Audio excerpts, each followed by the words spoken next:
Третия подмодул на модул полици е реализация. През него се сключват полиците в системата. Първият подмодул е реализации на полици. При вход в него виждаме началният екран, на който има бутони за сключване на нова полица, печат, експорт, бутон за скриване и показване на филтъра, както и бутоните за опресняване и изчистване на филтрите. Филтъра ни дава възможност да търсим по един или по комбинация от няколко критерия. Например, въвеждаме период, офис Варна и натискаме бутон Приложи. В таблицата под филтъра се зареждат всички полици, отговарящи на критериите за търсене. Принципът за търсене е един и същ. Въвеждаме стойност в реда или я избираме от падащите менюта и натискаме бутон Приложи. От ред команди можем да редактираме, да преглеждаме, копираме, нулираме или отпечатваме дадена полица. От редакция и преглед се отваря формата, с която полицата е била сключена, като при редакция можем да правим корекции, а при преглед не можем да правим промени по нея. От команда нулиране изтриваме данните в съответната полица и тя се освобождава за ново сключване. Не можем да нулираме полица, по която има плащане или отчет към застрахователна компания. Последната опция е печат, откъдето отпечатваме сключена вече полица. За сключване на нова полица натискаме бутон Сключване на полица. Формата съдържа 4 стъпки: основни параметри, вноски, добавъци и реквизити. Първата форма е основни параметри. Полицата е сключена на 7.11.2008, валидна е от 13.11.2008 до 12.11.2009 година. Офис Варна Аспарухово, компания Дженерали, тип на полицата гражданска отговорност. Избираме полица, въвеждаме стикер, агент Мира Груева, застрахован,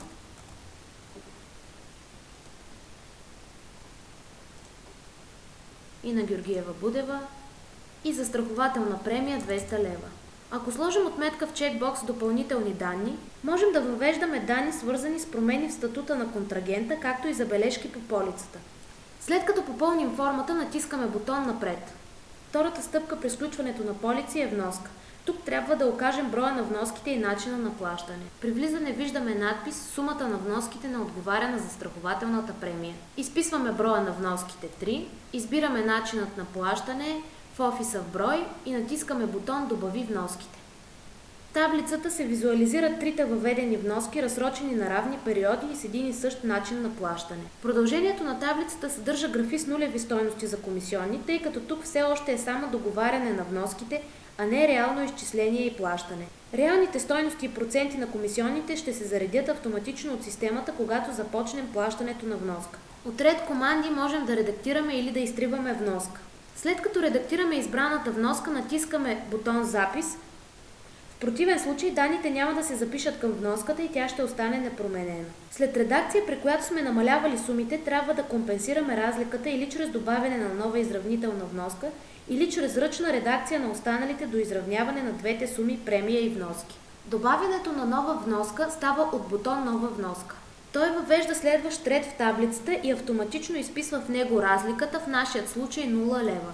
От ред команди натискаме Отказ и Изтриване. Отново натискаме бутон Напред, за да преминем към третата стъпка при сключване на полица Добавъци.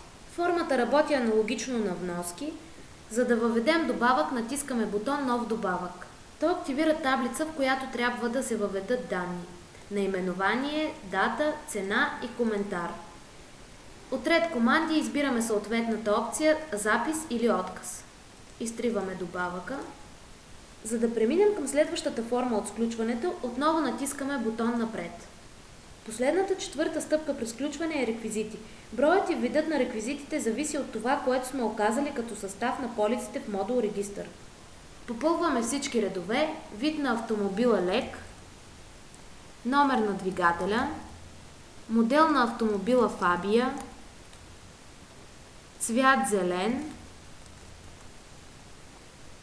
регистрационен номер С4589 ВН,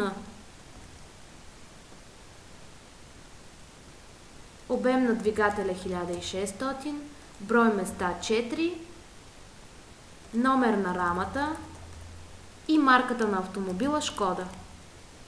След като въведем всички реквизити, натискаме бутон Запис. Системата ни показва новата полица като отделен ред в таблицата под филтъра. Щети е следващия подмодул. В него регистрираме щети по сключени полици. При влизане в подмодула виждаме стандартния за системата екран. От бутон Нова щета се отваря формата за регистриране на нова щета. Въвеждаме дата, застрахователна компания Generali, тип полица гражданска отговорност, номер на полицата 3355, номер на щетата 1, статус активна, дата на уведомяване на застрахователната компания, дата на уведомяване на брокера, протокол, сума, фактура, описание, начин на приключване и коментар. След като попълним формата, натискаме бутон Запис. Третия подмодул на реализация е Отчети на полици. Той управлява отчитането на полиците към застрахователна компания. При влизане виждаме началния екран с филтър за търсене, въвеждаме период и натискаме бутон Приложи. В таблицата под филтъра системата ни показва отчетените полици за периода. Ред команди ни дава две възможности – преглед и изтриване. Опция изтриване изтрива вече направен отчет и връща в системата полиците влезли в него като статут неотчетени. При следващо отчитане системата ще ги покаже като подлежащи на отчет. При натискане на бутон Нов отчет се отваря формата за въвеждане на критерии, по които системата да изготви отчета към застрахователната компания. Въвеждаме дата, падеж от дата до дата, застрахователна компания Алианс, тип полица гражданска отговорност, номера на полицата 45794 и натискаме бутон Приложи. Имаме два възможни начина за отчитане на полица. От ред команди отчитане и от бутон Запис на отчета.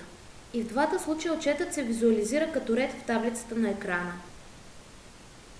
С това приключваме с разясняването на подмодул Реализация.